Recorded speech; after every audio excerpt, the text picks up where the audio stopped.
Hello everyone, मैं मेराज खान बहुत बहुत स्वागत करती हूँ आप सभी का आपके अपने यूट्यूब चैनल अलूरिंग शिक्षा द्वार में। उम्मीद करती हूँ सब बहुत अच्छे होंगे, सब बहुत अच्छे से अपनी स्टडी भी कर रहे होंगे। तो कलाम सीरीज को आगे बढ़ाते हुए आज हम देखने वाले हैं करंट अफेयर्स 2021-22 के पेपर का। तो इससे पहले टीचिंग एप्टीट्यूड पूछा गया था, तो टीचिंग एप्टीट्यूड पे मेरी वीडियो आ चुकी है। मतलब सेट सी में जो सीक्वेंस था उसमें पहले टीचिंग एप्टीट्यूड था, फिर करंट अफेयर्स था। तो करंट अफेयर्स के क्वेश्चन हम देखेंगे। अब कुछ बच्चे तो करंट अफेयर्स समझ के वीडियो स्किप कर देंगे कि 21-22 का पेपर है, ये तो करंट अफेयर्स पढ़ना ही नहीं चाहिए।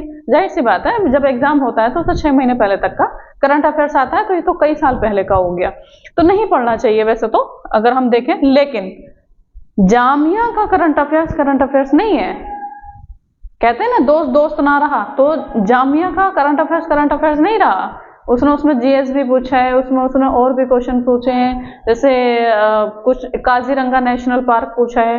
काजीरंगा नेशनल पार्क जो है जीएस का पार्ट है, जीके का पार्ट है, आता ही नहीं है उसमें। करंट अफेयर्स में क्यों आएगा भाई, वो तो जीएस का पार्ट है। स्टैटिक जीके जो होता है ना, स्टैटिक जीके, वो इसमें पूछा जाता है।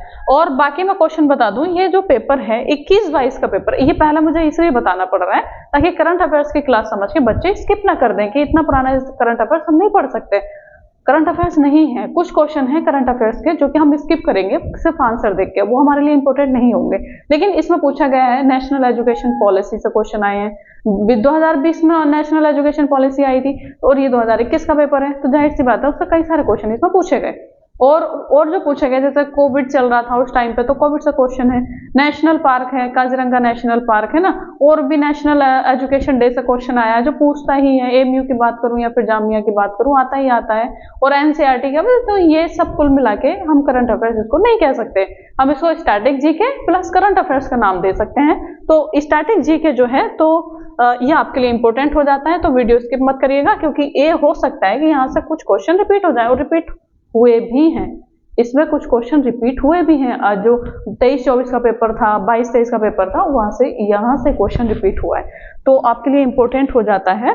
और 2020 में क्वेश्चन आया था एक, तो वो इसमें रिपीट हुआ है। चलिए देखते हैं क्वेश्चन नंबर 1। और कुछ बच्चों को जो है पेपर नहीं मिल रहा है एप्लीकेशन पे, एप्लीकेशन डाउनलोड कर लीजिए। जो पेपर अभी तक उसमें अपलोड नहीं हुए हैं वो 2 दिन के अंदर अंदर बाकी पेपर जितने रह गए हैं वो भी अपलोड हो जाएंगे। तो पेपर्स अगर डाउनलोड करना है तो आपको पहले डाउनलोड करना पड़ेगा हमारा ऐप अलूरिंग शिक्षा द्वारा। टेलीग्राम को भी ज्वाइन कर लीजिएगा, टेलीग्राम चैनल को, क्योंकि टेलीग्राम चैनल पे हम ये जो पढ़ाते हैं उसकी जो पीडीएफ है वो शेयर होती है। ठीक है, तो चलिए नेक्स्ट क्वेश्चन है, वो सॉरी पहले ही क्वेश्चन है, तो नेक्स्ट क्वेश्चन क्या है, क्वेश्चन नंबर 11। इससे पहले टीचिंग एप्टीट्यूड था। The medicine 2GD for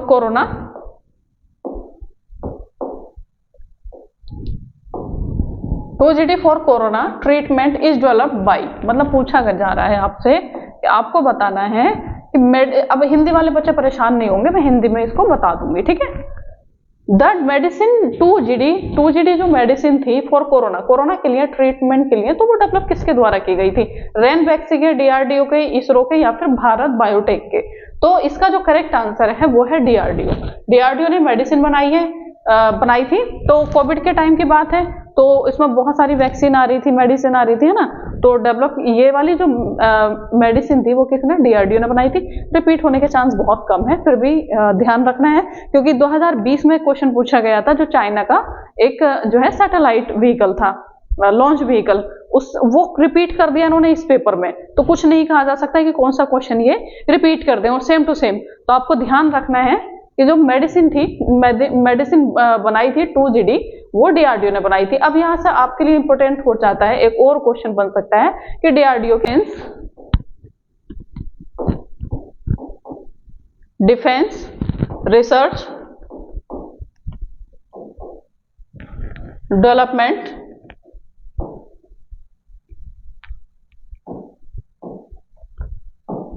organisation.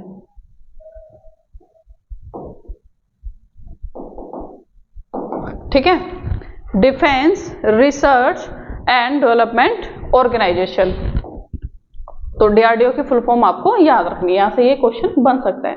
Next question है question number 12। Who was the chairman of the drafting committee appointed for NEP 2020 which submitted the draft in 2019? आपसे पूछा जा सकता है, सबसे पहले तो ये एक क्वेश्चन और बन सकता है यहाँ से कि जो NEP 2020 जो हमारा नेशनल एजुकेशन पॉलिसी जो थी, यहाँ पर कुछ बच्चे गलती करते हैं। पहली बात तो इसको पढ़ते हैं वो new education policy. New education policy नहीं है, इसका फुल फॉर्म है नेशनल एजुकेशन पॉलिसी 2020। ठीक है, तो अपॉइंट किया गया था चेयरमैन, तो उन्होंने जो ड्राफ्ट था वो कब सबमिट किया था? तो वो किया था 2019 में। ठीक है, एक ही क्वेश्चन यहाँ से और बन गया।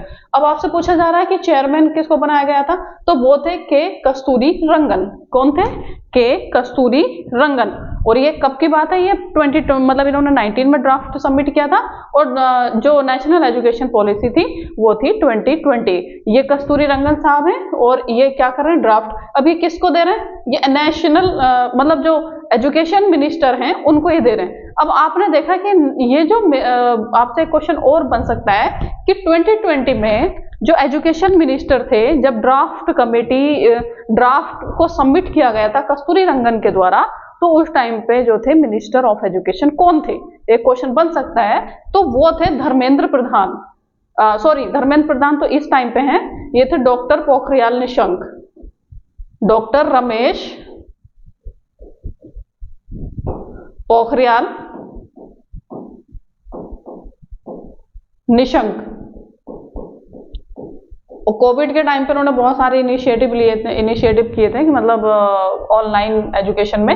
तो ये डॉक्टर रमेश पोखरियाल निशंक 2020 में थे जब ये नेशनल एजुकेशन पॉलिसी आई थी, और ड्राफ्ट जो सौंपा था कस्तूरी रंगन साहब ने वो इनको सौंपा था। अब जो प्रेजेंट में जो मिनिस्टर ऑफ एजुकेशन है वो है धर्मेंद्र प्रधान। एक क्वेश्चन और बन सकता है, तो आपको याद रखना है। तो हमारा आंसर क्या हो गया? कस्तूरी रंगन। नेक्स्ट क्वेश्चन है question number 13। As per the national education policy 2020 secondary level education constitutes, मतलब सेकेंडरी लेवल में इसमें कौन सा ग्रुप ऑफ क्लास आता है? क्लास 3rd to 6th, या फिर क्लास 6 to 10th, या फिर क्लास 9 to 10th, या फिर क्लास 9 to 11th। आपको बताना है कि सेकेंडरी लेवल में क्या था। अब इसे हम समझेंगे एक पिक्चर के द्वारा, एक ग्राफ के द्वारा। ठीक है, ये जो था प्रीवियस एकेडमिक स्ट्रक्चर था। आपको पता होगा कि पहले क्या चलता था? 10+2, मतलब पहले 10 और फिर उसके बाद 11 और 12। तो ये तो प्रीवियस बात हो गई, प्रीवियस मतलब इससे पहले की बात हो गई। जो एज जो है 6 to 16 होता था क्लास 10 तक, और फिर उसके बाद में एज जो आता था ग्रुप ऑफ एज 16 to 18, तो ये आ जाता था +2 में। ठीक है, अब इन्होंने इसको चेंज कर दिया। अब जो फॉर्मूला है, सबसे पहले एक क्वेश्चन और बन सकता है कि पहले 10+2 को किस फॉर्मूला से रिप्लेस किया गया है? तो वो है 5 + 3 + 3 + 4। ठीक है, ये इस फॉर्मूला जो है रिप्लेस कर दिया इसको। अब जो है फिलहाल 5 + 3 + 3 + 4 का चल रहा है, जो क्वेश्चन पूछा भी गया है, एमयू में भी इससे क्वेश्चन आया है। तो अब इसको 5 को इसने क्या किया है, मतलब इन सारे जो ये जो डिवीजन है इसको इसने इस तरह से दिखाया ग्राफ में। पहला जो लेवल है वो है फाउंडेशनल। ध्यान से देखिएगा इस स्लाइड को, इसमें कई सारे क्वेश्चन बन सकते हैं नेशनल एजुकेशन पॉलिसी से। अगर क्वेश्चन आता है तो ये स्लाइड आपके लिए बहुत इंपॉर्टेंट है, मोस्ट इंपॉर्टेंट है। ठीक है, फाउंडेशनल एक लेवल है, कौन सा? फाउंडेशनल। फिर आ जाता है प्रिपरेटरी, ये लेवल नंबर 2 है ना। ग्रुप कह सकते हैं, लेवल बोल सकते हैं। फिर इन्होंने दिया मिडिल जो कि 3rd है, और फिर इन्होंने दिया सेकेंडरी जो कि 4th। ठीक है, अब इसमें आपके लिए ये तो आपने देख लिया, फाउंडेशनल है, प्रीपरेटरी है, मिडिल है, सेकेंडरी है। यहाँ से वो सीक्वेंस भी पूछ सकता है। इनका दे देगा कि पहले यहाँ से इस तरह से दे देगा कि मतलब मैच करिए। मैच करने में आपको ये मैच करना पड़ सकता है कि कौन मतलब लोएस्ट से हाईएस्ट की तरफ जा रहा है। तो फाउंडेशनल दे देगा, फिर प्रिपरेटरी दे देगा, और मिडिल ना देके फिर सेकेंडरी दे देगा, मिडिल ऊपर दे देगा। तो आपको ये इसका सीक्वेंस भी याद रखना है, ऑर्डर भी याद रखना है। फिर अब फाउंडेशनल जो लेवल है उसमें क्या है? 5 ईयर बच्चा पढ़ेगा, 5 इयर्स। ठीक है, अब 5 इयर्स में जो स्टार्टिंग के 3 इयर्स होंगे उसमें बच्चा आंगनबाड़ी वाला होगा, प्री स्कूल या फिर बाल वाटिका, और एज जो होगी उसकी 3 to 6। ध्यान रखना है इसमें बच्चा जो होगा 3 to 6 वाला होगा, जो कि 3 साल पढ़ेगा, ठीक है। फिर आ जाता है, फिर वो 2 साल पढ़ेगा, और 2 साल किसको पढ़ेगा, वो क्लास फर्स्ट एंड सेकंड, और एज जो होगी उसकी 6 to 8। आपसे ग्रुप ऑफ एज से भी क्वेश्चन पूछा जा सकता है, आपको ग्रुप ऑफ क्लासेस से भी क्वेश्चन जो कि पूछा गया है फिर से पूछा जा सकता है किसी और लेवल को देके। तो आपके लिए ये स्लाइड बहुत इंपॉर्टेंट हो जाती है, बार बार मैं बोल रही हूँ। तो आपको पता चल गया कि 3 साल बच्चा आंगनबाड़ी में या फिर प्री स्कूल में या फिर बाल वाटिका में पढ़ेगा, उसकी एज होगी 3 से 6, ठीक है। फिर 2 साल जो पढ़ेगा क्लास फर्स्ट एंड सेकंड, तो वो होगी उसकी क्लास जो एज होगी वो 6 से 8 साल होगी, और उसका जो लेवल होगा वो कहलाएगा फाउंडेशनल लेवल या फाउंडेशनल स्टेज।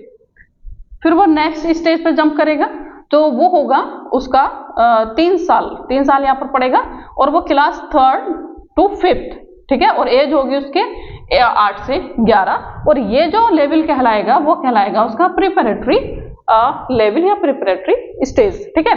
फिर आ जाता है फिर वो 3 साल पढ़ेगा इसके बाद में, और वो पढ़ेगा फिर क्लास 6 to 8, एज हो जाएगी उसकी 11 to 14, और यहाँ पर ये इनको बोला गया मिडिल, ठीक है। फिर जो आएगा उसका जो आएगा 4th नंबर, जो 4 साल वो पढ़ेगा, तो क्लास 9 to 12 पढ़ेगा, एज होगी उसकी 14 to 18, और ये कहलाएगा सेकेंडरी। अब हम आते हैं अपने क्वेश्चन पे, हमसे पूछा गया सेकेंडरी, तो हमने देखा सेकेंडरी में वो क्या पढ़ रहा है, 9 to 12, तो 9 to 12 हो जाएगा हमारा option number D is correct option, ठीक है। तो आपको ध्यान रखना है, ये ऑर्डर भी पूछ सकता है, एज भी पूछ सकता है, और क्लास भी पूछ सकता है, जो कि क्लास तो इसमें पूछी ही है। और ये फॉर्मूला तो इंपॉर्टेंट है, कई बार क्वेश्चन इससे आ चुका है। नेक्स्ट क्वेश्चन है question number 14, which of following has been appointed recently as the 48th number के जो चीफ जस्टिस हैं इंडिया के, वो कौन थे। आपसे पूछा है 48वें नंबर के जो मुख्य न्यायाधीश हैं वो पूछा है कि कौन है। अब ये 2021-22 का पेपर है, तो इन्होंने उस टाइम पे यही थे, तो इसका जो करेक्ट आंसर था वो था option number C, justice NV Raman. और ये क्वेश्चन इससे पहले भी नहीं, इसके बाद आया है, क्योंकि 21-22 का पेपर है, 2022-23 में भी ये क्वेश्चन रिपीट हुआ है, तो आपके लिए इंपॉर्टेंट हो जाता है। अब वो क्वेश्चन पूछा गया था, ये 48 नंबर का ना देखे, वहां पूछा गया था कि प्रेजेंट में चीफ जस्टिस कौन है, बात वही थी। तो इसका जो आंसर है वो जस्टिस NV रमन है। आपके लिए इंपॉर्टेंट हो जाता है 49th नंबर के भी जानना कि 49th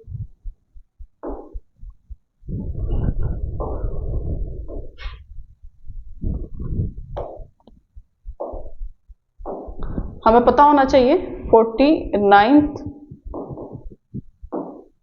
नंबर के चीफ ऑफ जस्टिस कौन थे, वो थे यू ललित,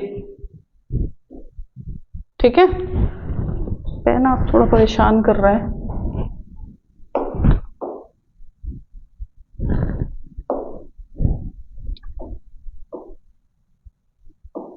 चलिए ऐसे देख लीजिए इसको।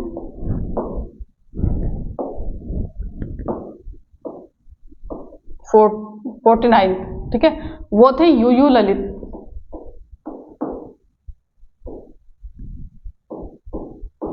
Clear, you Lalit. फिर 50 नंबर के पूछा जा सकता है कि 58 नंबर के, और प्रेजेंट मतलब प्रेजेंट भी पूछ सकता है और नंबर देके भी पूछ सकता है, जो कि कौन है फिलहाल,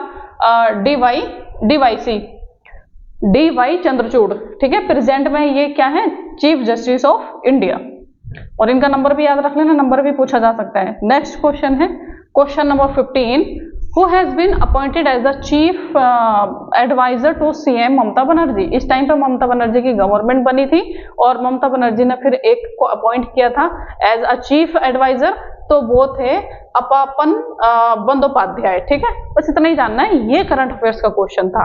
क्लियर। नेक्स्ट क्वेश्चन है question number 16, national education day is celebrated on. अब ये क्वेश्चन हम नहीं कह सकते कि करंट अफेयर्स का है, ये क्वेश्चन GS का है, स्टैटिक जो GK होता है उसका है। तो national education day is celebrated on 11th of November। मैं कई बार इसको बता चुकी हूँ, तो मैं इसको यहाँ डिटेल में नहीं बात करूंगी, क्योंकि 2-4 क्वेश्चन इतने ज्यादा रिपीट हो रहे हैं कि उनका हर वीडियो में 2-2, 4-4 मिनट का सॉल्यूशन कराना ठीक नहीं है ना।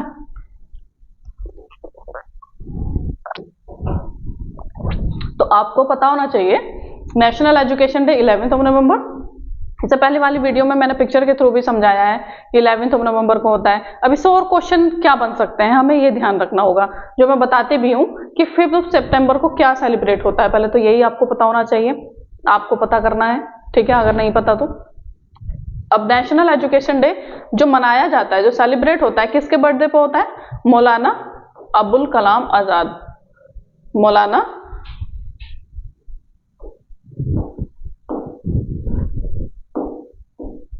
अबुल कलाम आजाद, ठीक है। मौलाना अबुल कलाम आजाद साहब जो थे, तो उनके बर्थडे होता है 11th नवंबर को, तो ये सेलिब्रेट करते हैं as a national education day. अब मौलाना अबुल कलाम आजाद जो थे वो कौन थे? वो फर्स्ट मिनिस्टर ऑफ एजुकेशन थे इंडिया के, first minister of education in India. तो इसलिए इनके जो जन्मदिन को किसके रूप में मनाते हैं? राष्ट्रीय शिक्षक दिवस। नेक्स्ट क्वेश्चन है, सॉरी शिक्षा दिवस है ना, शिक्षक नहीं, शिक्षा दिवस। Question number 17, recently published book सच कहूं तो, सच कहूं तो, ये इनकी बुक थी। अब पूछा गया है कि किसकी बुक थी सच कहूं तो। एन ऑटोबायोग्राफी है नीना गुप्ता की, सानिया मिर्जा की, साइना नेहवाल की, या फिर MS धोनी की। तो ये थी नैना गुप्ता, थी नहीं, है भी है ना, नीना गुप्ता। तो रिसेंटली पूछा गया है, तो मतलब 2021-22 में इनकी बुक पब्लिश हुई थी, तो इसलिए ये क्वेश्चन बना था। तो अब ये क्वेश्चन अभी भी बन सकता है, क्योंकि स्टैटिक जीके में आ गया कि सच कहूं तो बुक किसकी है, तो वो नीना गुप्ता की। पिक्चर भी आप देख सकते हैं, इनकी बुक का ही कवर पेज है ये, नीना गुप्ता की सच कहूं तो, ठीक है। एन ऑटोबायोग्राफी और ऊपर लिखा हुआ है नीना गुप्ता। तो ये क्वेश्चन अभी भी बन सकता है, आपको नोट्स में लिख लेना है। नेक्स्ट क्वेश्चन है question number 18, who is the present governor of reserve bank of India. कब पूछा है? 2021-22। तो उस टाइम पे जो थे वो शक्तिकांत दास, ठीक है। और शक्तिकांत दास अभी भी हैं, प्रेजेंट में भी यही है। क्वेश्चन रिपीट हो सकता है, ध्यान रखना है, क्वेश्चन रिपीट होने का पूरा चांस है, क्योंकि प्रेजेंट में उस टाइम पे भी यही थे और अभी भी यही हैं। नेक्स्ट क्वेश्चन है question number 19, Oxford AstraZeneca covid vaccine is available in India by which trade name. मतलब ये जो इतना बड़ा सा नाम है इसका, ऑक्सफोर्ड एस्ट्राजेनेका कोविड-19 वैक्सीन, ये इंडिया में किस नाम से है? पूछा गया सिंपल, इंडिया में किस नाम से ये इसका ट्रेड होता है? तो वो है कोविशील्ड। अब कोरोना का टाइम था, कोरोना से काफी, कोविड से वैक्सीन से रिलेटेड है ना क्वेश्चन पूछा जा रहा है, तो हम कोविड को ज्यादा नहीं घुमाएंगे, ऑलरेडी काफी परेशान थे उसमें, अब नहीं याद करना चाहते कोविड का टाइम। नेक्स्ट क्वेश्चन है question number 20, which of the following variant of corona virus in identified in June 2021 and in threatening India towards the third wave of the pandemic. Hindi वाले ध्यान देंगे, पूछा जा रहा है कि कौन सा वेरिएंट इसमें से जिम्मेदार था इंडिया में थर्ड वेव के लिए, तो वो था डेल्टा प्लस। क्या था? Delta plus. नेक्स्ट क्वेश्चन है question number 21, India lost to which of the following countries in WTC final held in June 2021। ये करंट अफेयर्स का क्वेश्चन था, मुझे नहीं लगता रिपीट होगा, नहीं पूछा जाएगा, तो इसका सीधा आंसर जानेंगे, इसका आंसर था न्यूजीलैंड। नेक्स्ट क्वेश्चन है क्वेश्चन नंबर 22। हाँ, ये आपके लिए इंपॉर्टेंट है, क्वेश्चन रिपीट होने का पूरा चांस है, ठीक है, पूरा चांस है रिपीट होने का, क्योंकि ये विवादित स्थल है और अभी भी इस पर विवाद चल रहा है, अभी भी पूछा जा सकता है। क्वेश्चन पूछा है ज्ञानवापी मॉस्क, जो ज्ञानवापी मस्जिद है वो कहाँ है? Option number 1 Allahabad, option B Aurangabad, option C Varanasi, या ऑप्शन डी मथुरा, है ना। तो ज्ञानवापी जो मस्जिद है वो है वाराणसी में। क्लियर? तो हमें इतना ही याद रखना है, बाकी तो इसमें और भी फैक्ट है जो मैं नहीं चाह रही यहाँ पर बताना। अब आपके लिए इंपॉर्टेंट हो जाता है कि इलाहाबाद का नाम चेंज होके क्या हो गया है, औरंगाबाद को अब क्या बोला जाता है, औरंगाबाद का भी नाम चेंज हो गया है, ठीक है। आपको ये गूगल करना होगा, बताने को मैं भी बता दूंगी, मुझे पता है, लेकिन आप गूगल पर करेंगे तो आपको 1-2 इन्फॉर्मेशन और मिल जाएगी उससे पढ़ने के लिए, और हो सकता है वहां से क्वेश्चन आ जाए और आपका सही हो जाए और आपका सिलेक्शन हो जाए, है ना। नेक्स्ट क्वेश्चन है क्वेश्चन नंबर 23, LM5 और CZ5 इज आ, पूछा जा रहा है LM5 या CZ5 क्या है, 3 सैटेलाइट है या फिर हैवी लिफ्ट लॉन्च व्हीकल है, रोबोटिक्स है या फिर फास्टर कंप्यूटर है। ये क्वेश्चन 20 में आया था, इससे पहले वाले क्वेश्चन पेपर में आया था और ये क्वेश्चन रिपीट हुआ है। तो ये जो है ये हैवी लिफ्ट लॉन्च व्हीकल है, मतलब ये जो सैटेलाइट होते हैं उसको लेके जाता है और ये आपको दिख रहा होगा ये चाइना का सैटेलाइट है, सॉरी चाइना का क्या है, ये लॉन्च व्हीकल है।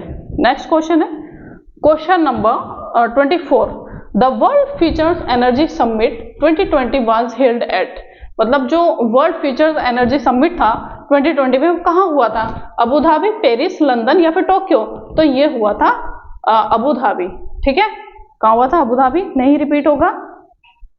Question number 25, which of the following states has signed an memorandum of understanding with IUCN to include orchid in the red list. इससे पहले वाले को वीडियो में मैंने आपको बताया था कि आपसे पूछा जा सकता है IUCN की फुल फॉर्म, है ना, इससे पहला क्वेश्चन पूछा गया था तो उसमें IUCN का मैंने बताया था कि इंपॉर्टेंट है, IUCN से कुछ फैक्ट मैंने बताए थे कि IUCN की आपको फुल फॉर्म याद रखनी है और ये भी याद रखना है कि जो रेड डेटा लिस्ट होती है वो कौन जारी करता है, IUCN, ठीक है। तो ये खैर उस टाइम की बात थी, तो वो अरुणाचल प्रदेश के साथ में इसमें मेमोरेंडम ऑफ अंडरस्टैंडिंग हुई थी। तो बस इतना ही जानना है, बाकी आपके लिए इसका फुल फॉर्म इंपॉर्टेंट हो जाता है और रेड लिस्ट कौन जारी करता है ये इंपॉर्टेंट हो जाता है। नेक्स्ट क्वेश्चन है how many parts are there in the new education policy 2020। मुझे बताने की जरूरत नहीं है, अगर आपने वो ग्राफ अच्छे से देखा होगा, जो डायग्राम था वो अगर अच्छे से देखा होगा तो इसका आंसर आपको पता ही होगा। जो मतलब पार्ट्स थे वो कितने थे, 4 थे, बताया था, आप एक बार फिर से देख सकते हैं। तो हर पिक्चर को आपको ध्यान रखना है, एक एक पिक्चर से कई कई क्वेश्चन बन सकते हैं। 4 थे, 1 2 3 4, है ना, और यहाँ हमने लेबलिंग भी की थी इसकी, तो आपको पता ही होगा।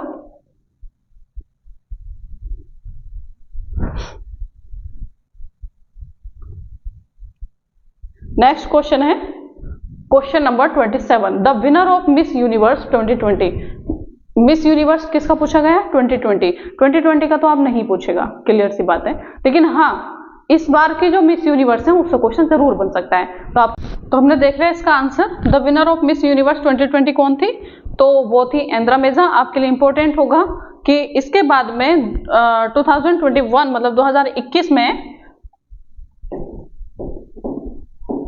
इंडिया की हरनाज सिंधु बनी थी मिस यूनिवर्स, ठीक है, यहाँ पर इनको लिखा हुआ भी है 2021। तो 2021 में इंडिया की मिस यूनिवर्स बनी थी जिनका नाम था हरनाज सिंधु, ठीक है, हरनाज कौर सिंधु। आपके लिए एक इंपॉर्टेंट और हो जाता है, क्योंकि ये इंपॉर्टेंट इसलिए है कि इंडिया की थी, ठीक है, 2021 की, हालांकि 2 साल पहले बनी थी लेकिन इंडिया की थी इसलिए इंपॉर्टेंट है। आपके लिए ये और इंपॉर्टेंट हो जाता है कि इस बार कौन बना है मिस यूनिवर्स। तो 2023 में जो बना है वो निकारागुआ की है शेनिस अलोंद्रा, ठीक है, शेनिस अलोंद्रा इनका नाम है और ये ध्यान रखना कि ये कहाँ की है, निकारागुआ, शेनिस अलोंद्रा इस बार मिस यूनिवर्स बनी है, क्लियर। तो नेक्स्ट क्वेश्चन है question number 28, which of the following institution prepares national curriculum framework for school education. National framework जो करिकुलम फ्रेमवर्क है वो पूछा गया कि कौन तैयार करता है, CBSE, NCTE, NCERT या फिर मिनिस्टर ऑफ एजुकेशन। देखिए इस स्लाइड को अगर आप गौर से देखेंगे तो इस स्लाइड से कम 15 to 20 क्वेश्चन बनाए जा सकते हैं, 15 to 20 क्वेश्चन, ठीक है। किस तरह के, क्योंकि आते भी हैं और आ भी सकते हैं, जिस तरह से क्वेश्चन बनते हैं। तो ये स्लाइड आपके लिए बहुत इंपॉर्टेंट है। सबसे पहले पूछा जा सकता है कि CBSE का फुल फॉर्म क्या है। फुल फॉर्म यहाँ से जो क्वेश्चन पूछे जाते हैं, फुल फॉर्म से क्वेश्चन पूछा जाता है तो आपको सबकी इसकी फुल फॉर्म पता होनी चाहिए, CBSE की, NCT की, NCERT की, मिनिस्ट्री ऑफ एजुकेशन की तो खैर फुल फॉर्म ये पहले ही फुल फॉर्म में है। तो फुल फॉर्म से क्वेश्चन आता है, इस्टेब्लिशमेंट जो हुआ था इसका, तो क्वेश्चन से ईयर से क्वेश्चन पूछा जाता है। इसके जो चेयरमैन है, चेयरमैन प्रेजेंट में चेयरमैन कौन है, इससे क्वेश्चन पूछा जाता है और इनका मोटो क्या है, ठीक है, मोटो से क्वेश्चन आता है, या फिर कह सकते हैं कि लोगो पे क्या लिखा हुआ है यहाँ से क्वेश्चन आता है। तो अगर मैं बात करूं कि 1 से, तो 1 2 3 4 5 सीबीएसई से क्वेश्चन, 5 एनसीटी से क्वेश्चन, 5 एनसीईआरटी से क्वेश्चन, कितना हो गया 15। और फिर मिनिस्ट्री ऑफ एजुकेशन से क्वेश्चन पूछा जाता है, पूछा भी जा सकता है, अब भी बन सकता है कि मिनिस्ट्री ऑफ एजुकेशन को इससे पहले किस नाम से जाना जाता था। तो वो था MHRD। क्या नाम था? MHRD। इसका नाम चेंज हुआ है, पहले इसको जानते थे MHRD के नाम से, मतलब ministry of human resource development, ministry of human resource development, ठीक है, ministry of human resource development. अब इसका नाम चेंज हुआ और हो गया इसका नाम ministry of education. Ministry of education में मैंने बोला मिनिस्टर ऑफ एजुकेशन भी पूछा जा सकता है कि प्रेजेंट में मिनिस्टर ऑफ एजुकेशन कौन है, तो वो धर्मेंद्र प्रधान है। और इनसे पहले कौन थे? डॉक्टर पोखरियाल निशंक। क्लियर? तो यहाँ से इतने सारे क्वेश्चन बन सकते हैं। अभी आपका काम है कि मैंने इससे पहली वीडियो में बता दिया है, और जो मैंने एमयू के प्रीवियस क्वेश्चन सॉल्व करवाए हैं करंट एजुकेशनल अफेयर्स के, उसमें तो ये क्वेश्चन कई बार रिपीट हुए हैं, तो मैंने बहुत बार इनको बता दिया है फुल फॉर्म। तो अगर आपने वो वीडियो नहीं देखी है तो वो वीडियो देख लीजिएगा। ये सारे टॉपिक आपके वहां से इंपॉर्टेंट फैक्ट आपके कंप्लीट मतलब कवर हो जाएंगे। और फिर ये जो नोट्स है, नोट्स में तो मैंने डिटेल में इसके बारे में बताया ही है, एक एक फैक्ट को मैंने अच्छे से उसमें मेंशन किया है।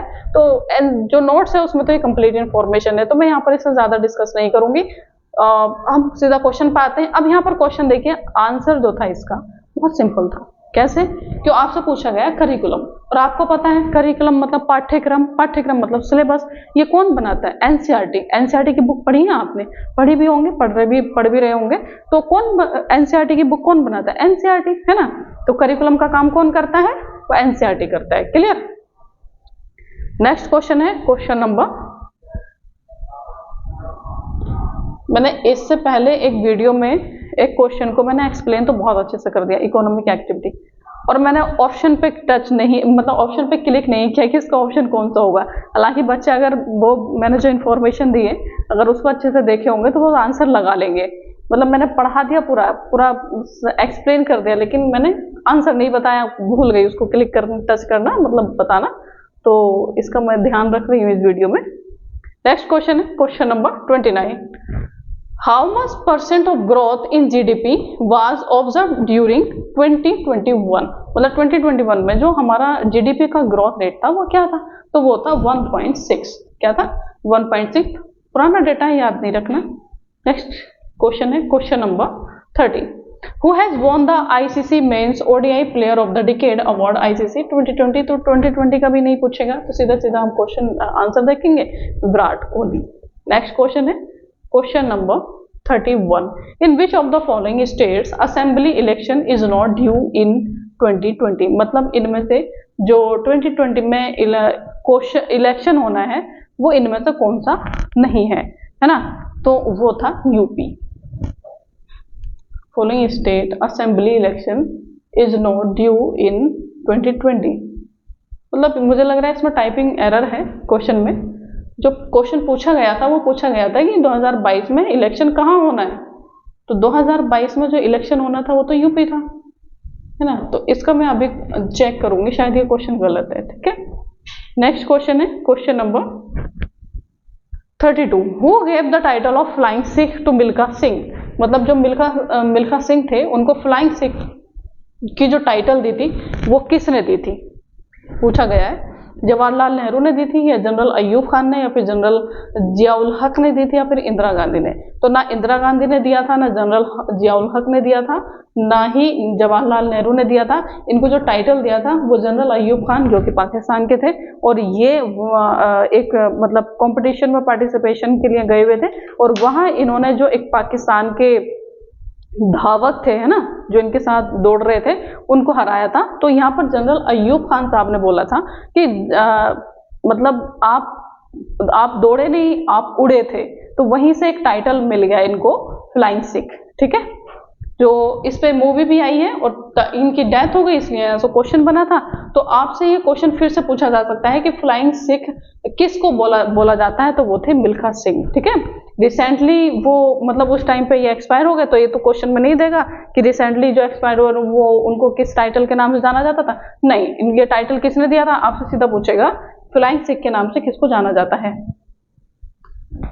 नेक्स्ट क्वेश्चन है question number 33, who controls Golan Heights today, मतलब गोलन हाइट्स को जो है कौन कंट्रोल करता है।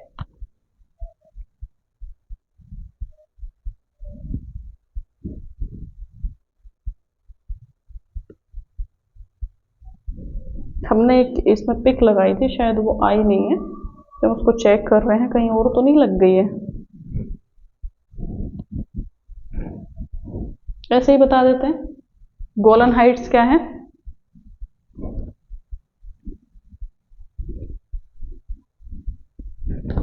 गोलन हाइट जो है वो इजराइल, जैसे मान लें कि हम मैप बना के देख लेते हैं, इधर जो है इजराइल है और इधर ये सीरिया है, ठीक है। तो इसके बीच में कुछ इस तरह से एक मतलब एरिया है जिसको गोलन हाइट बोलते हैं। क्या बोलते हैं? गोलन हाइट्स या गोलन की पहाड़ियां, ठीक है। तो ये सीरिया का पार्ट था, पहले ही सीरिया का पार्ट था, लेकिन इजराइल ने इस पे कब्जा कर रखा है और इस कब्जे को जो है, इजराइल के कब्जे को जो इंटरनेशनल लेवल पे मान्यता नहीं मिली हुई है, लेकिन ये इस पे कब्जा किए हुए हैं और छोड़ता नहीं है। जैसे कि हमारा जो अक्साई चीन का पार्ट है इंडिया का, उस पर चाइना ने कब्जा कर रखा है, जो कि चाइना का है नहीं। कुछ इसी तरह से केस यहाँ देखने को मिलता है कि ये इजराइल का नहीं है, सीरिया का है, लेकिन इसने जो है कब्जा किया हुआ है। अब यहाँ पर जो है सीरिया की जो कैपिटल है दमिश्क, यहाँ पर दमिश्क है, तो यहाँ से इस एरिया से सिर्फ 60 किलोमीटर दूर है ये, ठीक है। तो सीरिया के लिए भी खतरा बना रहता है कि ये वॉच कर रहा होता है इजराइल उसको, तो ये चाहता है सीरिया कि इसको ये छोड़ दे, जबकि इजराइल नहीं चाहता कि उसको छोड़े, क्योंकि यहाँ से एक रिवर भी, यहाँ से जो पानी मतलब जो बारिश होती है, तो यहाँ से जो पानी है एक रिवर में जाता है, जॉर्डन रिवर, और जॉर्डन रिवर इसका पानी का सोर्स है, क्लियर। तो इसलिए ये नई इरिगेशन का सोर्स है और बाकी जो उसको पानी की जरूरत होती है, तो यहाँ से 33% के अराउंड जो है पानी वो यहीं से इसको मिलता है। तो ये नहीं चाहता कि उसको छोड़े, कि उसको प्रॉब्लम हो जाएगी। तो कुछ इस तरह से है कि गोलन हाइट्स क्या है, तो टुडे में जो फिर अभी भी जो जिसका कब्जा है वो इजराइल का ही है, और उस टाइम पे 2021 में भी इजराइल का ही था। मैप में देख सकते हैं, मैप मैंने लगाया था, शायद लगा नहीं है इसमें। Question number 34, Joe Biden took of as the 46th president of United State in, मतलब जो बाइडेन थे उन्होंने जो शपथ ली वो कब ली थी, तो जनवरी 2021 में ली थी। अब यहाँ से एक क्वेश्चन और बन सकता है कि जो प्रेसिडेंट ऑफ यूएसए है जो बाइडेन, वो किस नंबर के हैं, तो आपको ध्यान रखना 46 नंबर, ठीक है। नेक्स्ट क्वेश्चन है question number 35, which of the following cities has won the smart city India award 2020, मतलब किसमें स्वच्छता का जो है अवार्ड जीता, वो इंदौर या सूरत, इंदौर एंड सूरत, आगरा एंड इंदौर, या फिर देहरादून एंड सूरत, या फिर सूरत एंड आगरा। तो इसका करेक्ट आंसर है इंदौर एंड सूरत, जो मतलब ये टॉप पे आई थी दोनों सिटी।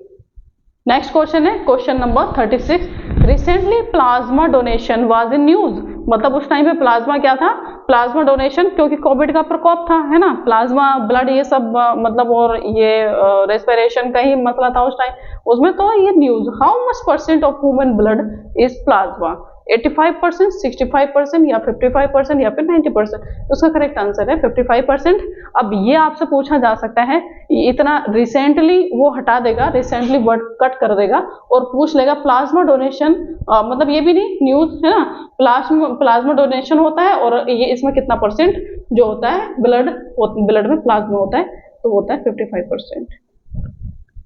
नेक्स्ट क्वेश्चन है question number 37, Ramadesvir was invented by which of the following pharmaceutical research organization? Option number A Ranbaxy, Gilead, या फिर सिप्ला, या फिर डीआरडीओ। तो ये जो इसका आंसर है वो है रैनबैक्सी, क्लियर। कभी कभी प्रोनाउंसिएशन जो होता है ना वो थोड़ा गड़बड़ हो जाता है, कोई बात नहीं। तो इसका जो आंसर है वो है रैनबैक्सी, पूछेगा नहीं। Question number 38, who was the chief guest on the occasion of India's Republic day celebration 2021 में जो मतलब चीफ गेस्ट थे किस पे, रिपब्लिक डे पे 26 जनवरी पे, वो कौन थे, सिरिल रामफोसा, या फिर जैर बोल्सनाप, या फिर नाइजिन, फुक या फिर नन ऑफ दीज? तो इसका आंसर है नन ऑफ दीज, क्योंकि इस टाइम पे कोई भी नहीं आया था चीफ गेस्ट के रूप में। ठीक है, एक क्वेश्चन आपको देखना है कि इस बार जो मतलब 26 जनवरी को जो आने वाले हैं चीफ गेस्ट के रूप में, वो आपके लिए इंपॉर्टेंट हो जाएगा 2024 के एग्जाम के लिए। ठीक है, ये आपको ध्यान रखना है। चलिए नेक्स्ट क्वेश्चन है question number 39। What is the full form of UAPA? UAPA का फुल फॉर्म क्या है, आपको ये बताना है। UPA का फुल फॉर्म